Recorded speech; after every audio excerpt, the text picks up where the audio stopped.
Hello, ladies and gentlemen. What is going on? It is your boy, Rick Kamla. This is my WNBA pod. This is the SportsEthos WNBA Today with Rick Kamla, and we're very excited to have you guys and girls along for the ride here. Tons of cool stuff to talk about in the WNBA. We get to the top three and the bottom three from the previous week. And to me, the top thing that happened in the WNBA over the entire last week was the Dallas Wings beating the New York Liberty. A lot of great games and cool stuff to talk about. The Wings beat the Liberty. Do you understand how crazy this is? And obviously you have a Breanna Stewart injury, but I mean, the Wings have been awful all season. Their coach has no clue. And Arike Ogunbowale wasn't vibing with Koklanis. I also think she might not have been in the best shape. And she's lathered up now. The Wings beat the Liberty, okay? And they beat them on Monday, 92-82. Arike was awesome, 20 points, 14 assists, made 7 of 15 shots. The previous game against Seattle, she went 23-3, made 7 of 12 shots, banged 4 threes. So Arike's now rolling, which is good news. I got a lot of shares of Arike Ogunbowale in Fantasy WNBA. So I'm excited about this. I mean, it's been a long wait. It's been a lot of really dud games from her this year. And I don't blame it all on her. It's been weird. But this is kind of Luka Kyrie-esque, right? And I say that because it's a Dallas guard duo that was unbelievable for a minute. But Arike and Paige Bueckers are like, I mean, that's two dynamos in the same backcourt, man. That's two top 10 players. That's what I've been saying all year. You have two top 10 players in the world. How are you not winning more? Because their coach is clueless, okay? One of the WNBA Twitter follows put out a shot of Koklanis in a late game huddle, and the looks on Arike's face and Paige Bueckers' face and the other Dallas Wings face. And they were like, it was confusion. It was like low-key eye rolls. It was not a good look. One and done.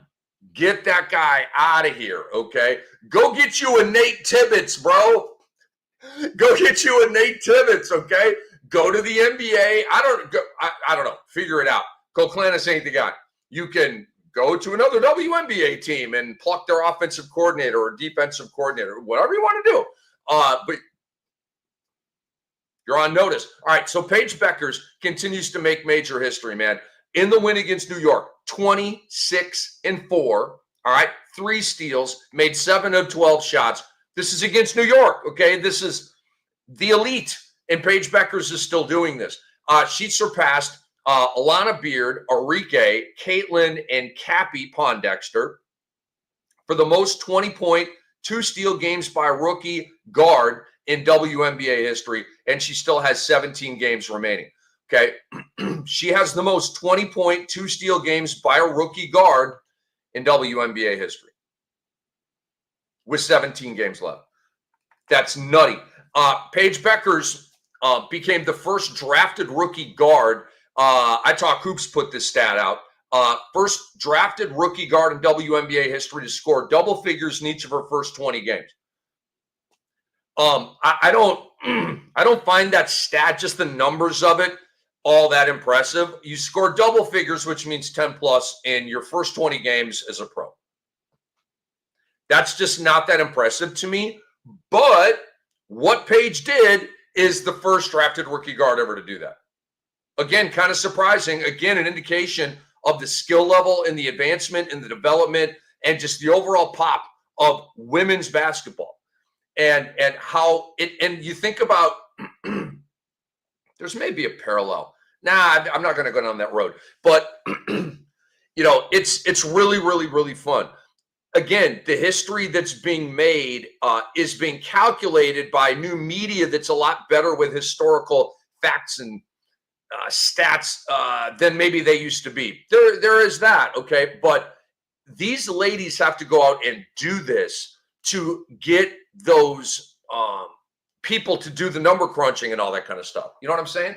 If Paige Bueckers was out here going, 15, 4, and 3 every night, there wouldn't be all the fuss. I mean, it'd be like, yep, she's having a good rookie year, right on pace, the whole thing. And to that note, Paige Bueckers, look, I thought she was going to be really good as a rookie. She has surpassed my expectations. I'm going to tell you right now, she has surpassed my expectations as a rookie. I mean, I just didn't see like all the 20-point games, and the efficiency's like insane from Paige Bueckers. She has the efficiency of a 29-year-old who's played 8 years in the league, okay, and played overseas and just like that, right? She has that efficiency right now, first half of her first WNBA season. She's a historic player. And again, I think we've got two pretty good connections here, two pretty good rivalries here. And I don't know if Caitlin and Paige is going to become a rivalry. It should, in my opinion. You have the back-to-back first overall picks. That is a connecting historical thing. And they, to a degree, have similar games. They're guards. They fill up the box score. They're MVP level players.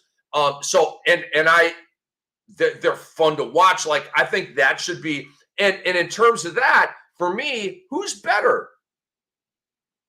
Who's better? I'm just saying. I want 5 years from now. Are we saying, man, Paige Bueckers is better than Caitlin Clark? We may not say that. I don't know. But I don't think it's a foregone conclusion that Caitlin Clark, 5 years from now, we're going to be, she's definitely better than Paige Bueckers. I don't think that's a foregone conclusion 5 years out. I will say this. I would be more on the side of expecting us to say Caitlin is the best player, 5 years from now of those two. But I'm leaving open the option that that's not the case, right? And there are things, that just can't happen, right? Like Alana Smith of Minnesota becoming a better player than A'ja Wilson. Like, it'll never happen, okay? But Paige becoming a better player than Caitlin Clark could happen. And I think that's pretty important to talk about and get out there. And I don't know if you guys are thinking that way. Maybe you have kind of opened your eyes and thought process to something new. That's what this is all about. And obviously, you have the Caitlin Clark, Angel Reese rivalry. It's the best player rivalry that we have in North American sports, in my opinion. And so that I don't need to fan the flames or pour gas on that, right? That's just cooking, and it's going to cook for a long, long time. But I think the Caitlin Paige thing should be more of a thing, maybe. Paige became the first player in WNBA history with 350 points and 100 assists or more in the first 20 games of her career. I could go on and on and on with the history with Paige Bueckers. Dallas, by the way, I'm like, oh, you beat New York. No, there's no traction going on here. I mean, they're 2-2 in their last 4 games. Woo! But they're 2-6 in their last 8 games. Okay, and they're not gonna rise up above GSV and LAS and all these other teams. They're not going to get up there. The Liberty, by the way, still in second place, but 1 game ahead of the Phoenix Mercury. And with Breanna Stewart on the shelf, which I'll talk about in a moment, Phoenix most likely is going to take over the New York Liberty for second place. Will they maintain that all the way to the finish line? I don't know. But with Stewie out, I would imagine that Phoenix will leapfrog them, and Atlanta might leapfrog them as well. So we move on here, folks, as I retweet out to the people so they can watch this bad boy. The Dream, my plucky Dream, I told y'all, they go into Minnesota, hand the Lynx their first home loss of the season. And this was a heck of a game. Nafisa Collier was absolutely phenomenal. I'll get to her in a second. But Brittany Griner, this is why Atlanta went and got her. Okay, she's had a weird year. The numbers are down. I'll go to her basketball reference profile here in a minute, and we'll kind of take a deep dive into Brittany.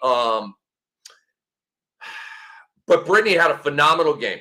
Fired up by the matchup with Minnesota. Clearly, she's a competitor. She's a GOAT. She's a Hall of Famer, all that stuff. And so you'd be like, wow, that's kind of a weird game to have your best game of the year. No, not for GOATs like that. Like that's, I mean, it's not a great matchup, right? Like it's Minnesota, very, very tough team. But for a player like Brittany Griner, this is what it's about. She had a season high 22 points, made 8 of 13 shots, 4 boards, 3 assists, 1 3-ball, and it was a 90-86 victory for the Dream over the Lynx in Minnesota, and that was on Sunday. So for Brittany, this was a great look, and Atlanta needs more of this. And Brittany should start cranking up more of these games as Atlanta gets closer to the playoffs, because I would imagine that you would really want Brittany Griner, right?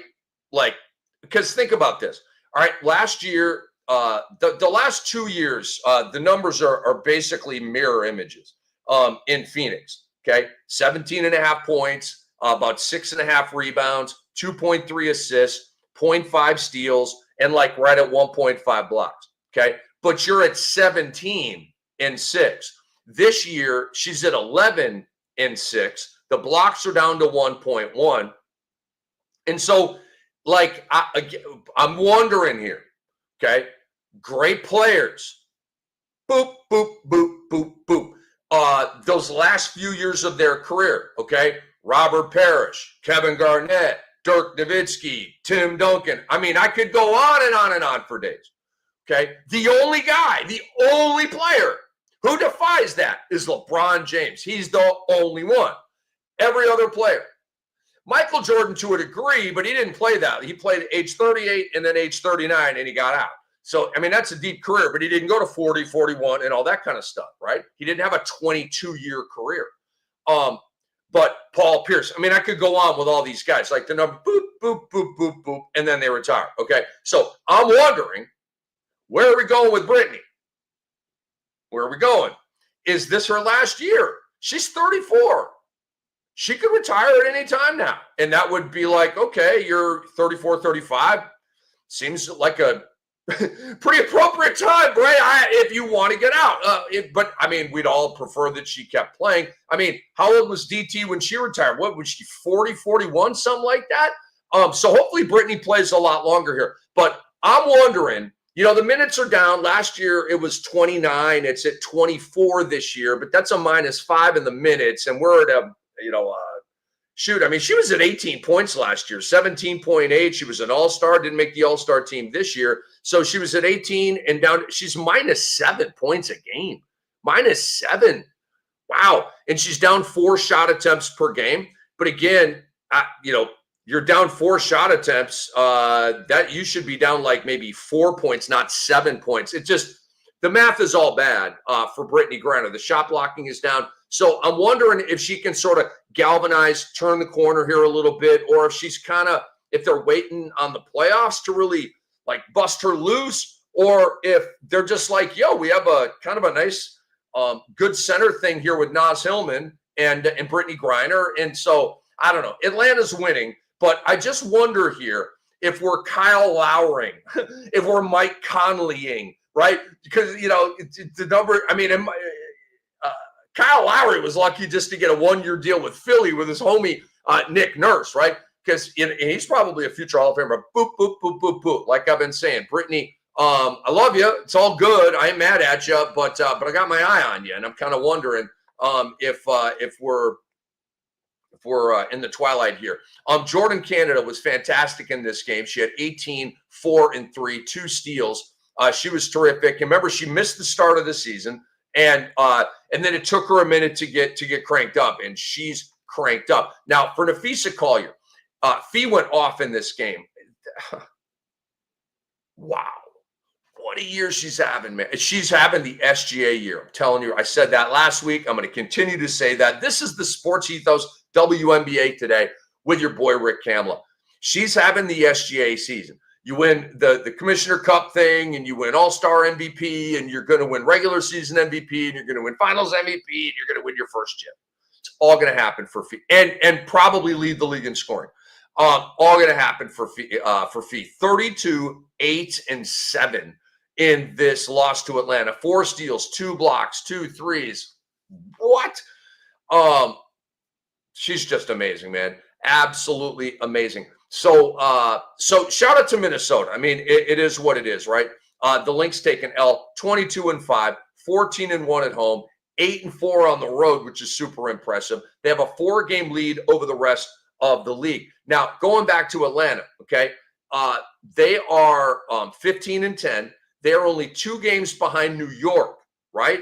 Atlanta's in 4th place. They're actually in a 4th place tie with Seattle, and so they're in a tie. But Atlanta's won 2 in a row. They beat, obviously, Minnesota. They beat Phoenix. Okay, so Atlanta's getting some really good wins here. Alicia Gray was phenomenal in that win over Phoenix, 28-7-6. She leads the WNBA this year in games with 25-5-5, the Kobe line, okay? I'll just say, Alicia Gray leads all WNBA players in Kobe's this year. So 25-5-5, that's a Kobe, okay? You guys get it? Cool. All right, I want to tell you guys about the SportsEthos app. You don't have it? Come on, let's do this. Go to your app store, boop, couple of taps, and you got it. And it's nonstop, comprehensive, voluminous blurbs on the NBA, NFL, and Major League Baseball. All right, so check out our tools. They will be your ultimate edge, and it's free. Download the SportsEthos app. We really appreciate that.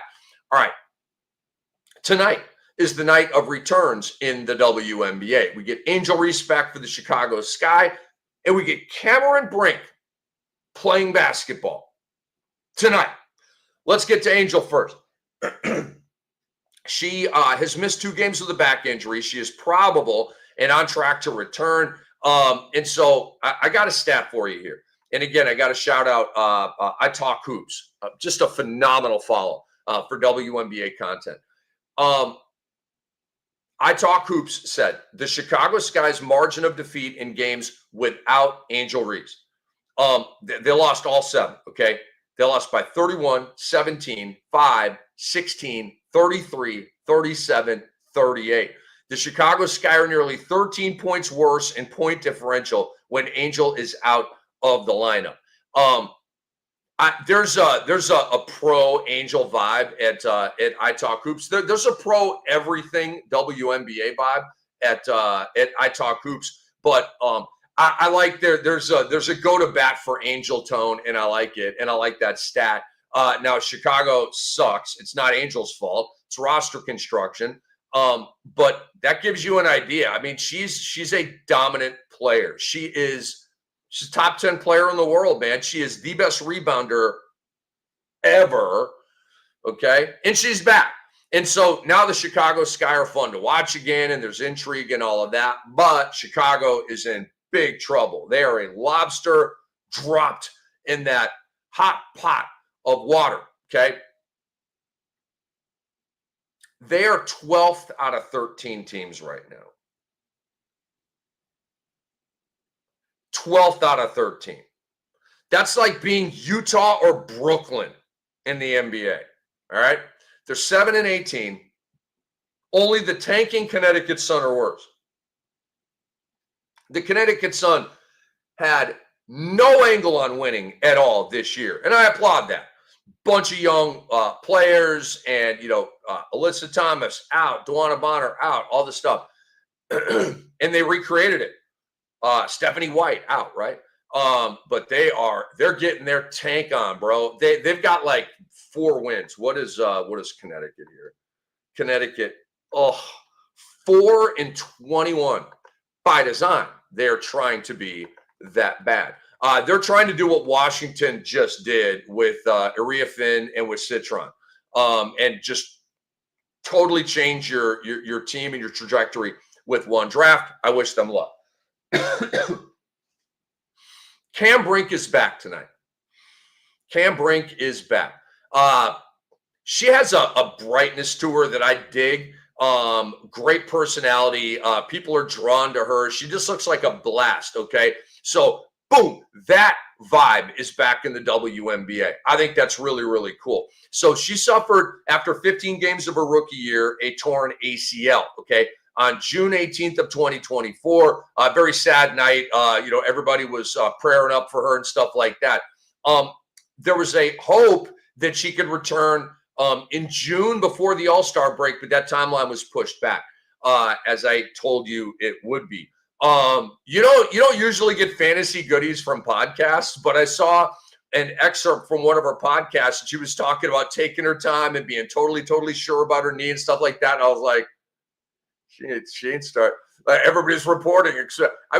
You ask AI, and AI would say she's expected to start. I'm like, hell, she is, man. No way. I was wrong about Stewie, by the way. Remember, Stewie had the little procedure. She did start the season on time, and now she's blown a tire. But good for Stewie on that. But I was right about Cam Brink to fade her in fantasy. But now we get her back, right? And so I'm sure she's already on rosters. I mean, you might want to check your waiver wire just to see if she's out there, but I presume she is not. So let's get into Cam Brink and the LA Sparks.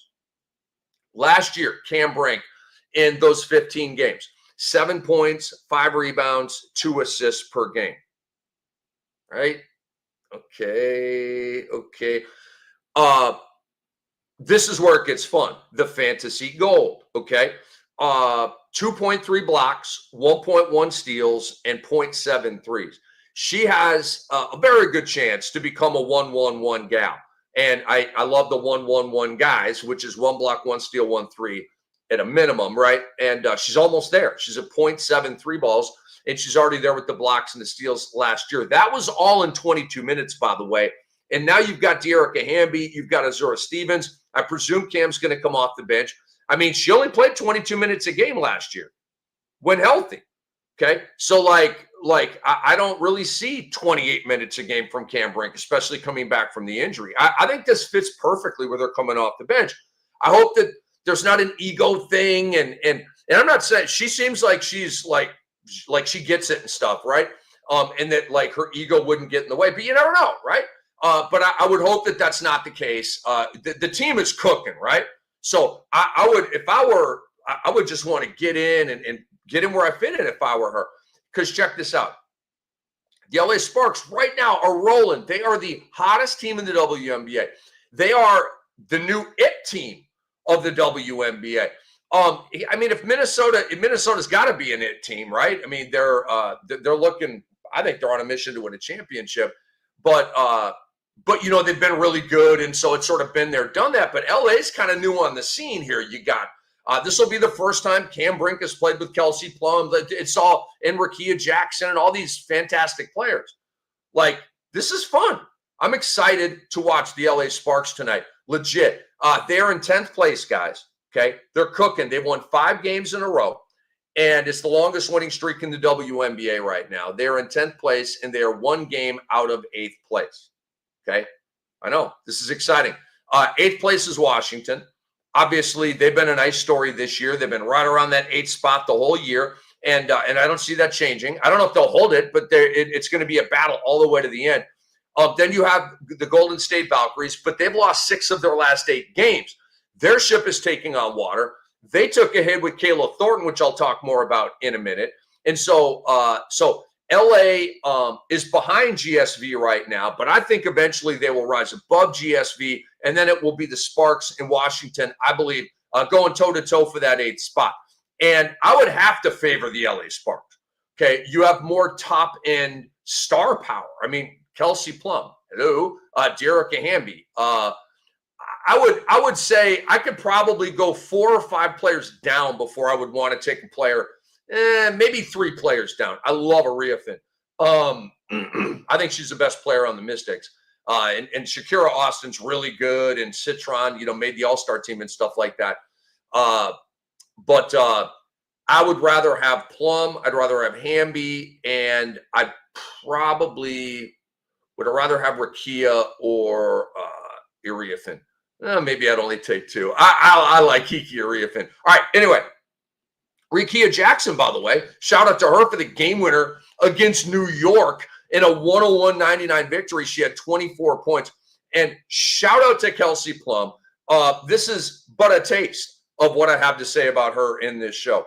5-game winning streak for the LA Sparks. She's gone 21 points, 6 assists, 1.8 steals, and 3.2 threes. And again, if you're like applying an NBA template to that, right? You're like 21-6, like, okay, it's good, right? Again, the numbers in the WNBA, those are spectacular numbers in the WNBA. They're compressed a little bit, the shorter games, and it is what it is.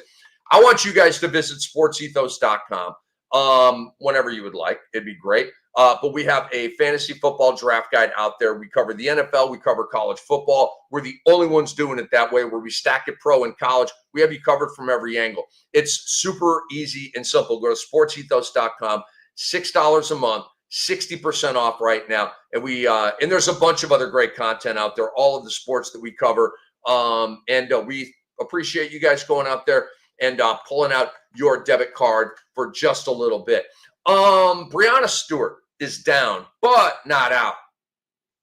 I'm happy to report that ESPN is reporting that she has avoided a significant injury. She hurt her right leg on Saturday night. She had imaging done. Nothing major showed up. And she will travel with the team on its 4-game road trip. She did not play Monday at Dallas. And she seemed to injure the leg while running up the court on Saturday. Sandy Brondello said after the game, no update. Hopefully she's okay.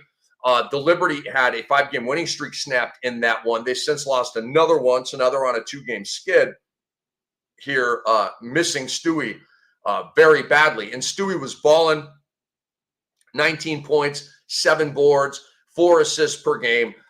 She's just got, just stat-wise and maybe game too, just reminds me of Kevin Durant so much. And I mean, there's ways that she doesn't, right? Obviously, but stat, dang, she does everything. Threes, blocks, steals, the solid points, rebounds, assists. It's all there, man. It's the Sports Ethos WNBA Today with Rick Kamla. And we're rolling here. So I already told you that I think Phoenix is going to take over the New York Liberty with STEWIE out. And hopefully she can miss a game or two, and then I'll eat that take, right? But I don't know. When she escaped major injury, okay?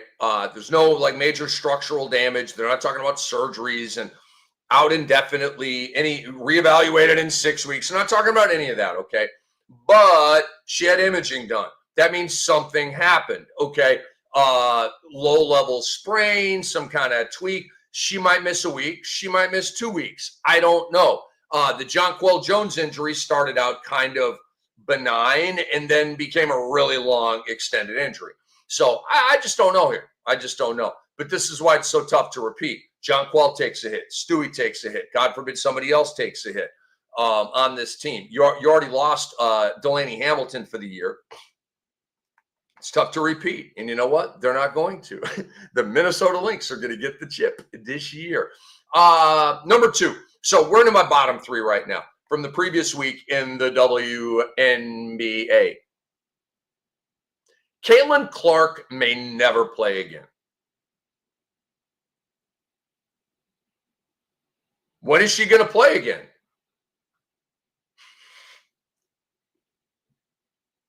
Do you guys know? Is she going to play again this year? Is she done for is she just good? That's it? Boom, just drop the garage door. It's all closed up. No, the party's over. The keg's fried. That was the keg's fried. Why did we say it's fried? You don't fry a keg. The keg's fried. It's what we used to say. That means the keg's empty. That means we got to go get a new one or go somewhere else where they have one. Okay, that's how it was back in the day. ESPN is reporting Caitlin Clark has no timetable for her return to the court. The team announced this. No timetable for her return to the court.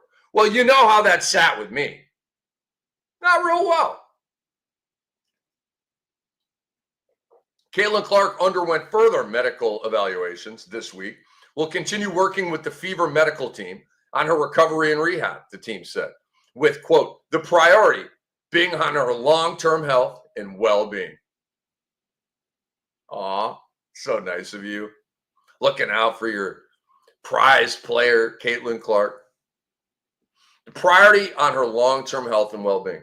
How about the priority being she plays basketball? How about that as a priority? It says the team said no additional injuries or damage was discovered from the test. She hasn't played since injuring her right groin July 15th against the Sun. 4 non-contact injuries to 4 different body parts. Facts. I've been saying this as a joke, and I may become a cliche. I don't know how many legs it has. But KAYLA Clark is the Zion Williamson of the WNBA. She is. Zion never plays. Huge hype. A lot of fuss about him. Super talented player. Freak of nature. One of a kind. Never seen anybody like him before. Sound familiar? All of that stuff applies to Kayla. And Zion never plays. And Caitlin never plays. Until she proves otherwise. Caitlin, I can undo this analogy. I can just undo it. I can kill it. I can just stop saying it. Or not. Maybe it's a narrative. To me, it's a percolating narrative right now. And you could fill in the blank. Any player that misses a ton of games, have fun with it. Make it your own. Caitlin's the Brandon Ingram of the WNBA. Caitlin's the D'Angelo Russell of the WNBA. Dudes are catching strays around here. I'm not sorry. They're game missers. Not my guys. But she never plays, okay? I'm telling you, when the sponsorship money starts rolling in like it's rolling in, guys tap out, guys get soft, the mentality changes. I hope this does not happen. I think it to a degree already is happening with KAYLA Clark, but I hope she can realize it and deal with it better. You got to do both. I mean, you can't just be, you know what I'm saying? Like, you are the it human in your sport. The number one it human. There's a responsibility there. There's an obligation there. And I'm not saying if she can't run, she needs to go out and play. Okay. She's hurt. She's got a groin injury. I'm saying you got to get into better shape so that you can be the face of the WNBA. Okay. Imagine Hercules, globe on your back. That's Caitlin Clark. And if you are not in literally Floyd Mayweather shape before a prize fight, that's not good enough. It's not good enough. Okay? So, Caitlin, love you. You got to fix that part. And I'm going to continue preaching on it and harping on it. I am. Because you never play. Think about this. Think about this. Just when the WNBA is hitting its apex, okay? Visibility, it's mainstream, the level of play, the volume of elite players. It's all the best it's ever been, okay? Ratings, jersey sales. I'll say it. The way, not me, but the way a lot of men have changed their view on it, okay? I remember what men used to say about the WNBA 25 years ago, 20 years ago, snarky comments, blah, blah, blah. I wasn't saying all that garbage and not really crazy when I heard other people say it, but they said it. That happens a lot less now. I can't say it's fully eradicated. Okay, there are still butt heads out there that don't get it, but that's been a change, and that's healthy for humanity. So your most famous player never plays, right at the apex of your league, and you are headed for labor unrest and lockouts and potentially missed games, potentially no all-star game. It's the timing is so awful for this. It's a big moment, and you're kind of blowing it right now. Caitlin Clark and the labor thing. I mean, the the salaries and the treatment of WNBA players. I want to make another analogy here and hit you with a comment. Kayla Clark, to me, I've always said this, reminds me of Luka. Okay, she's sassy, she's swaggy, she's petty, super confident, probably cocky, unbelievably skilled, right? Doing all these magical things on the court. Like Luka just like, yeah, game winner. Oh, I can't believe I made another one, right? Like it's just so easy for Caitlin and Luka, right? Okay, so you have that. And they flirt with triple doubles, and they just, there's a lot of similarities between those two for me. Okay. So Caitlin, I want you to get on the cover of Women's Health. Like Luka. Come on, he did it. Dude, he went from Dowie Doncic, Caitlin. Holla at your boy. Come on over here, okay? Sports Ethos WNBA Today with Rick Kamla.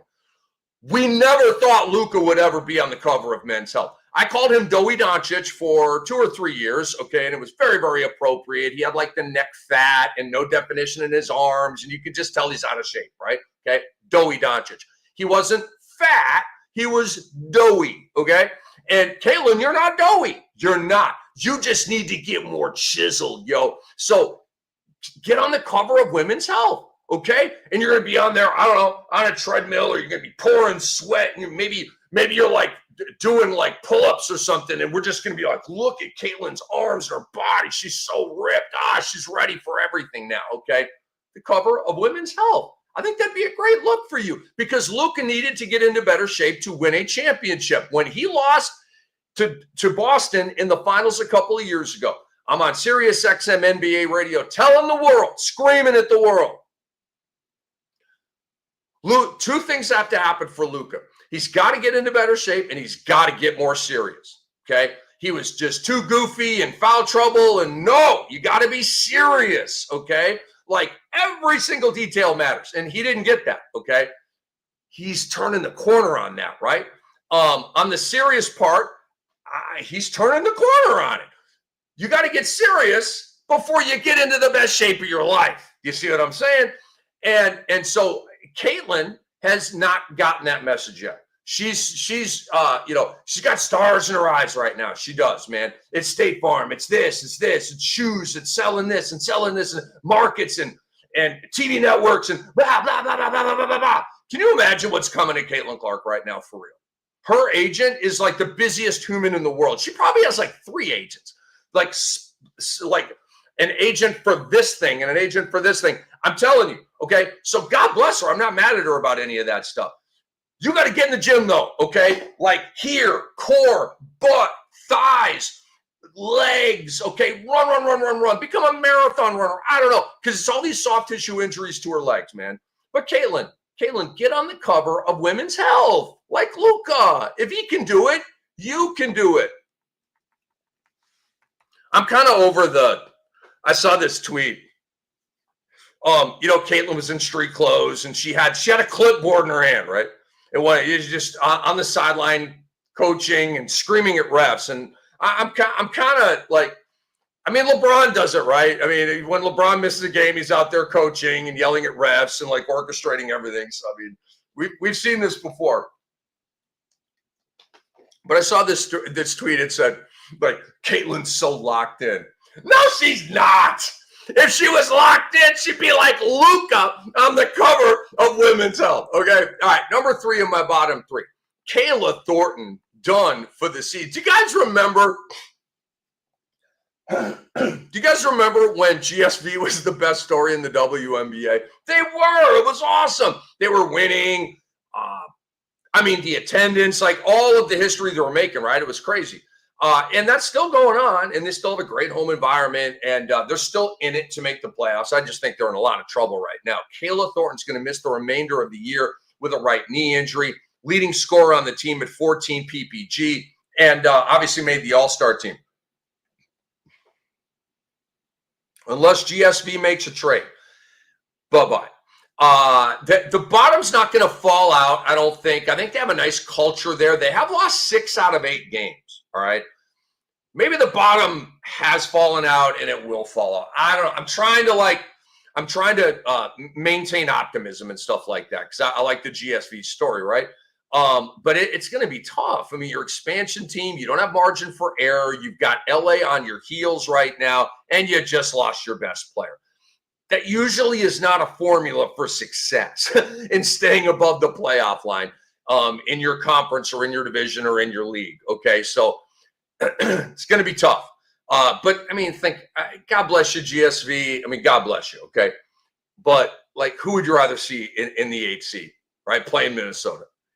Think about the LA Sparks, Kelsey and Azura and De'Erica and Cam Brink, Rickea Jackson against. I mean, I'd pick Minnesota. That'd be a nice, tasty little series, right? Ooh, Kelsey Plum going at Minnesota. That's what I want to see. God bless you, Washington. God bless you, GSV. I want the homie Kelsey Plum and the LA Sparks in the playoffs. No fanboy, just a preference. I think it'd be fun. All right, guys. Let's move on to the Cammy of the week. Cammy of the week is Kelsey Mitchell of the Indiana Fever. She's the new Caitlin. I'm sorry. I shouldn't have done that. I shouldn't have done that. That's just a dumb joke. Kelsey, this is your moment. It's your moment. She had 35 points, okay? Made 12 of 19 shots. And I have a lot to say about Kelsey Mitchell here. She's been phenomenal for the Fever, okay? She had 2 rebounds, 6 dimes, 3 steals, 7 3-balls in the Fever's win over the Sky on Sunday. And she's been rolling, okay? The Fever are 6-1 in their last 7 games when Mitchell scores at least 20 points. She hits 20, they win. That's what that stat says. Kelsey Mitchell and Kelsey Plum are the only guards averaging 20 PPG this season, okay? I saw that stat. I knew Plum was up there. I saw that stat, and I knew Mitchell was killing it, but, like, you just see that stat, and you're like, damn, kind of hits you different. So I was like, where's Kelsey Mitchell on the MVP ladder? I'll get to that in just a second. Kelsey Mitchell has kept the Fever in this thing, all right? They're 14-12 somehow, with Caitlin never playing. They're 14-12, 6th place. All right, coming into the season, I told you they're the 3rd best team in the WNBA, behind the Liberty in Minnesota I had at the time. I have since Minnesota, to me, clearly is the best team in the league right now. I put the Liberty 2nd. I'd put Phoenix 3rd. And now it's kind of a battle for 4th. And I mean, I have a hard time putting Indiana like any higher than 6 right now. Are they better than Atlanta? No. Are they better than Seattle? No, they're not. They're 6th. They are. You are what your record says you are. So that's where they are. But without Kelsey Mitchell doing they'd be back down with Washington, okay? They'd be hovering around 500, and they kind of still are. They're 14-12, all right?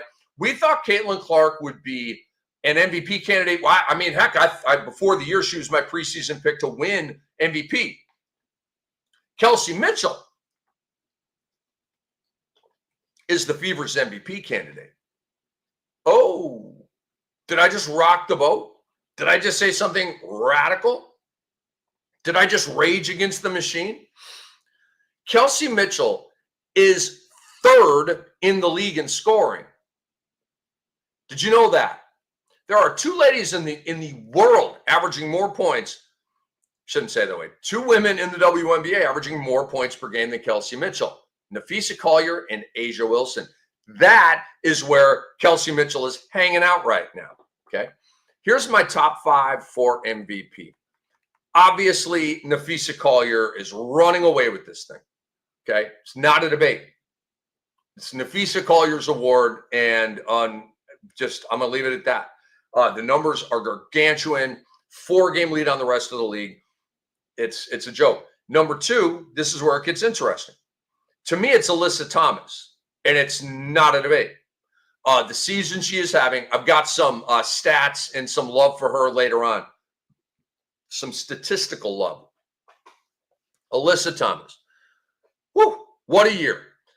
Flirts with a triple-double every night, but she has brought a culture in it, like immediate from Diana Taurasi and Brittany Griner to the Alyssa Thomas version of the Phoenix Mercury. It's so freaking impressive what that whole group is done, but she is the hub, the heartbeat of the whole thing. And Phoenix is third in the WNBA right now. Third, okay?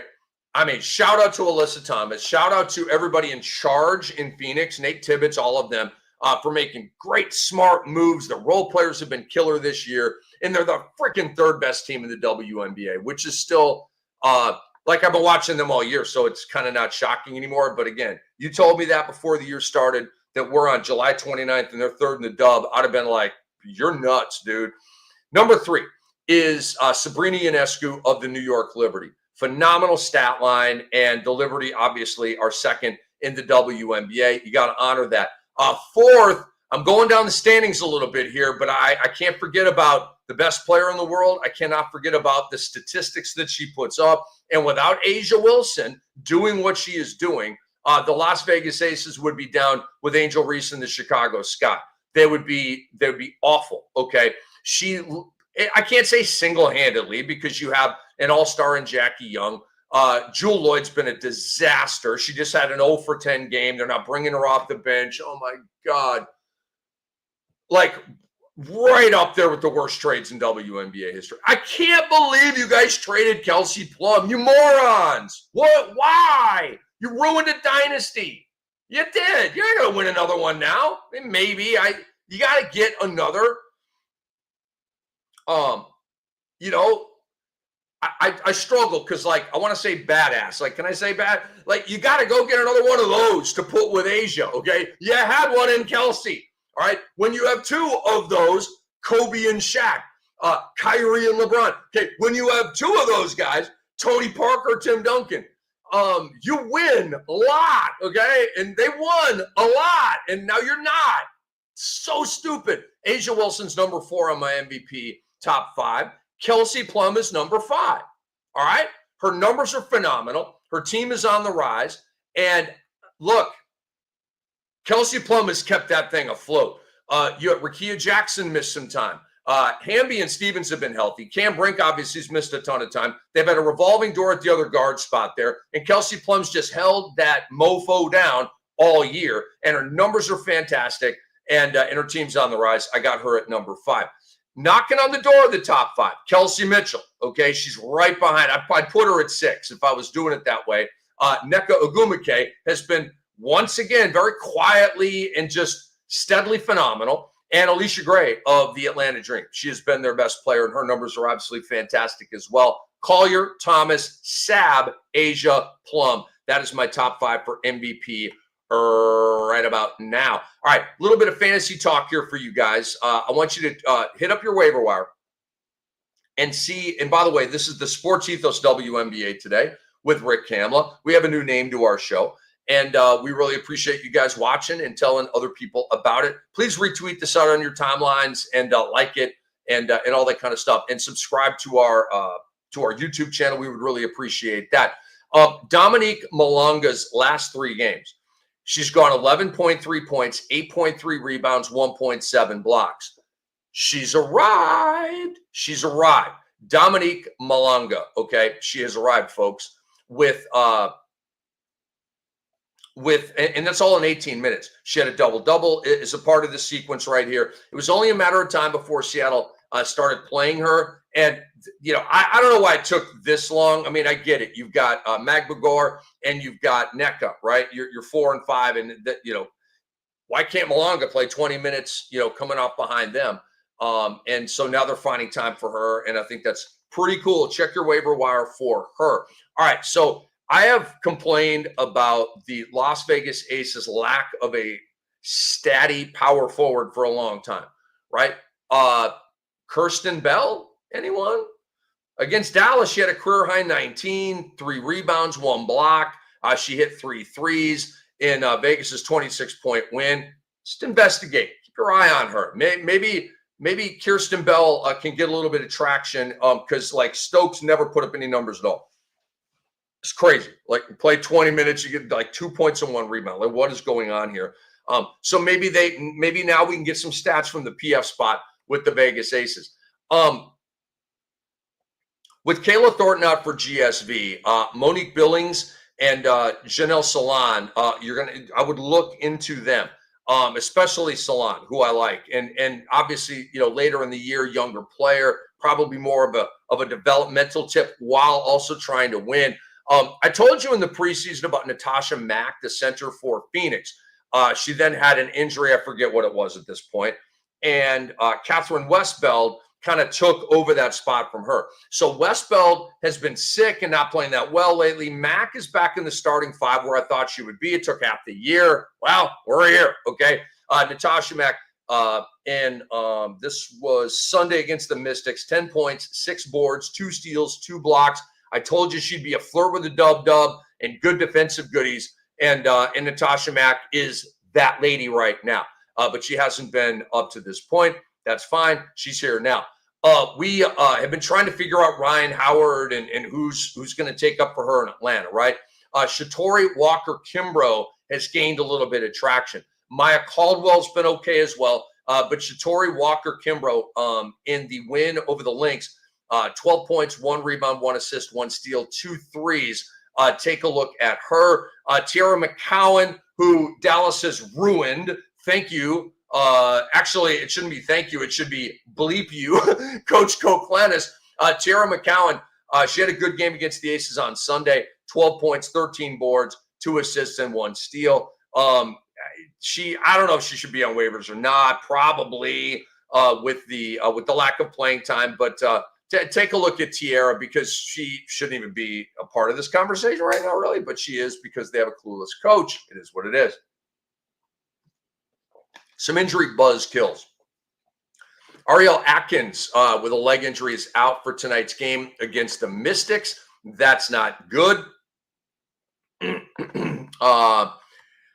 Aaliyah Edwards is out for Tuesday's game against the Sky. She had been starting to play kind of well. She was a top draft pick last year, a bench player for Washington. And so she's out with a wrist injury and just can't really get that traction that you're looking for. And that's it for the injury stuff. All right, I want to give you one last thing here. I've got a little love for Alyssa Thomas, who is fun. Okay, Alyssa Thomas she's a goodie gal. Okay, what I mean by that is goodies are fun stats. Okay, turnovers are not goodies. Goodies are triple doubles, block steals, threes. Those are goodies. Okay, Alyssa Thomas is a goodie gal. All right, she's very, very good at steals. So her stat line this year, what a year. 15.7 points, career high. 8 rebounds per game, not a career high. 9.4 assists per game. Career high. She's going 16, 8, and 9, guys. 16, 8, and 9 in the dub. 31 minutes a game. That's insane. That's insane. It's insane. It is 16, 8, and 9, 1.5 steals, half a block. She's not a 3-baller. She never takes threes. Mid-ranger, hub of offense type. Shout out to Alyssa Thomas for having the best season of her career. She's 33. Okay.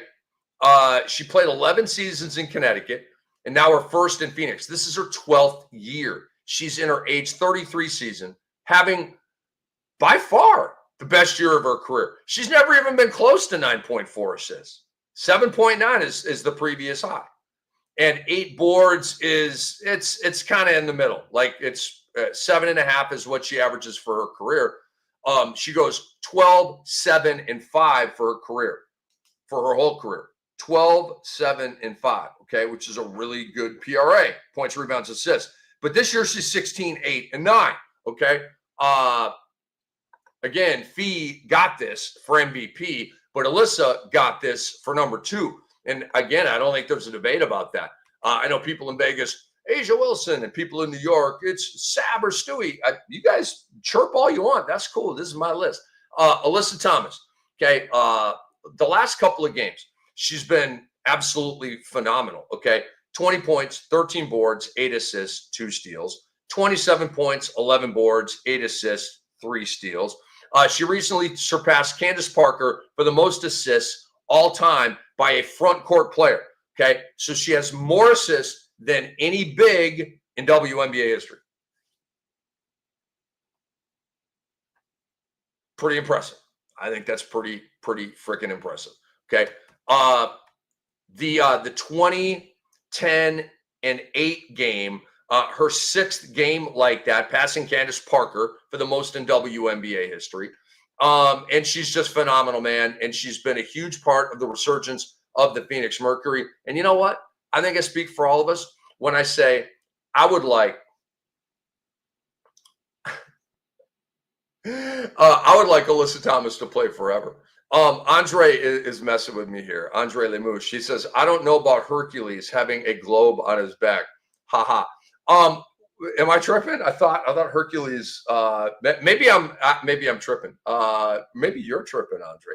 I don't know. But we have reached the end of the show. So I want to encourage you guys to check us out next week.